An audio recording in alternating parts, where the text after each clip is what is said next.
To all my subscribers, especially Jeremy Bright, you're in for a hell of a treat. Yeah.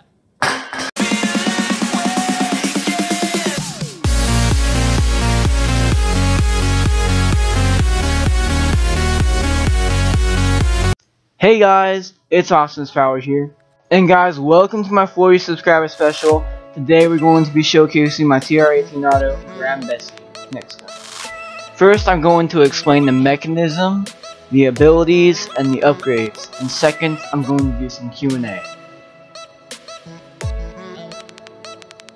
Here I point out the trigger and the blue rods and the yellow rods, but I'll show you a mock version of this so it's easier to understand. Here's what happens when the trigger is pulled. When the gun is cocked, the yellow rod gets pulled down, underlining the holes, and the ramrod stays in place. As you can see here, that is exactly what happens.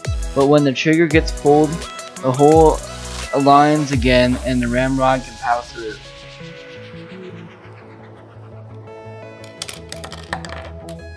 Now let's move on to the abilities. First we have the scope. Second we have the extra trigger. Third we have the safety pin. Fourth we have the thumb rest. And fifth we have the stock adapter. Here's the scope, and now we have kind of the adjustment on top of there. And we're gonna go around here, and that is kind of the shadow hider thing on the top, and then now we can look straight through it. And yeah, it's pretty thin. It's pretty cool. Anyways, yeah, let's go. Here's the extra trigger. This hits straight into the mechanism, unlike the first trigger. I had to get it a little tug to actually activate it. This is basically firing without a safety pin. Now we're going to try firing it while inserting the safety pin in that little keyhole. And I give it a really nice tug and it doesn't fire. This thumb rest provides a really nice place to put my thumb on when I'm trying to shoot.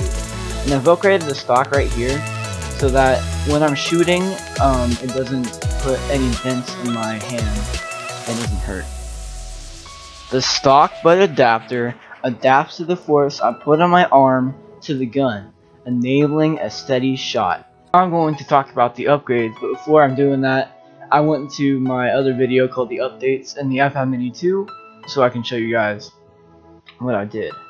And this is just basically the previous version of the gun, and right now I'm just going to explain all the upgrades from left to right. So we'll start here, and right here we have the rubber band kind of selection thing here. So what that does is it shoves the ramrod to the front of the gun as fast as possible.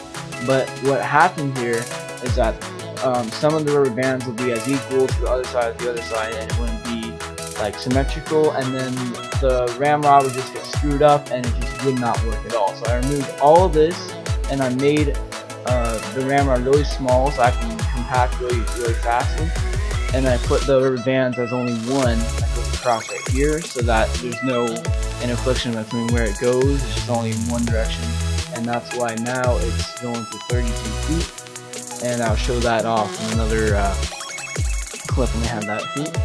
And right here I replaced the rubber band because I thought the trigger mechanism wasn't working properly. That's until I figured out that I needed to switch out the trigger and make the trigger mechanism a lot nicer. So what I did was I added a triangle connector here with a green rod that connects to that so that it can get some more meat on the blue rods and shoot this part back up, and then it'll all go into play. And then right here,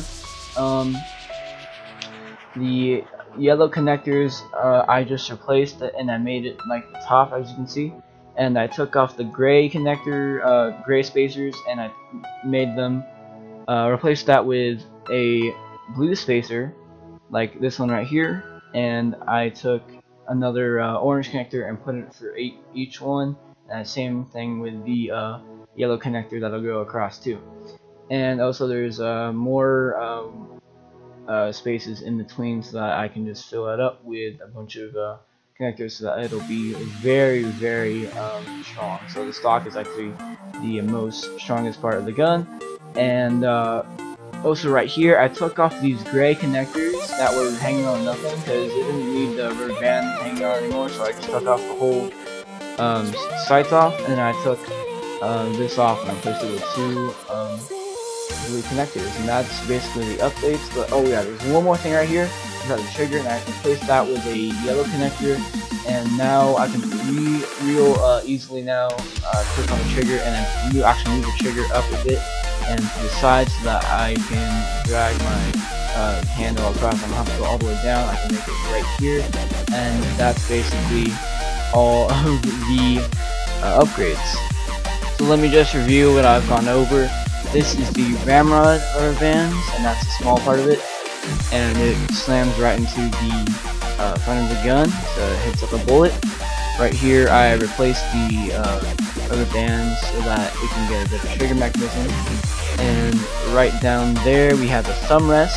I just replaced that so it's better, and that is the trigger mechanism, so it's a lot nicer and comfy for the handle.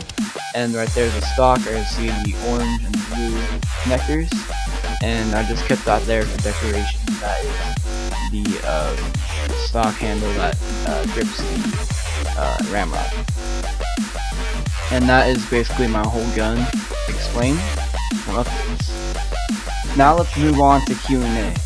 And this is Ed's gun, and Ed had a really good automatic gun. He actually made the first one. So I wanted to make a machine gun that could shoot automatically, but I couldn't do that. So I just used Ed's gun as kind of a template for my own, and I'm going to include Killer K's. So this is Stoney Backstein's gun, and he actually copied Killer K, who made the first original one. But I saw this one first because this one reminded me of the whole kind of gun, and it just, because when he shot the cans, you know, I just thought that it was really interesting with that, and it's just really fast and really powerful, but it's a kind of replica. Who actually made the first TR-18 was Killer K, and Killer K, TR-18 actually shot through walls, and this is not what I wanted to do. I just want to have a good kind of decent gun, but I don't want it to freaking kill people. That's why it's freaking called Killer K. So this is the most, like, the coolest thing I've ever freaking saw. And yeah, he was the first one who made it, and then after that it was Stoney Backstein that copied him, and those are the kind of people who got pretty inspired. Now, how did I make the name? Well, it was simply because of a professor in Futurama called the ship the Bessy, and it was just a really nice name for a ship, and I really like the series, so that's kind of why I included it in my gun. And I simply added Grand because it's the biggest one I've made for the gun. So why is there Grand and Grand Bessy? Well, I'll tell you why. It is actually 24 inches long, and that is insane for just a machine gun. Not only that, but it is 5 connectors wide, and that is freaking crazy, man. I mean, all you need is just that. I mean, there's extra parts and stuff, but yeah. And how far does it shoot? Well, the range is 32 feet. So this has been awesomestpower, and I hope you guys enjoy that 40 subscriber special. Please stay awesome by leaving a like, and just rate, comment, and, you know, subscribe, like, and everything. And yeah, that was the 40 subscriber special. I'm gonna do 60 out here. Bye.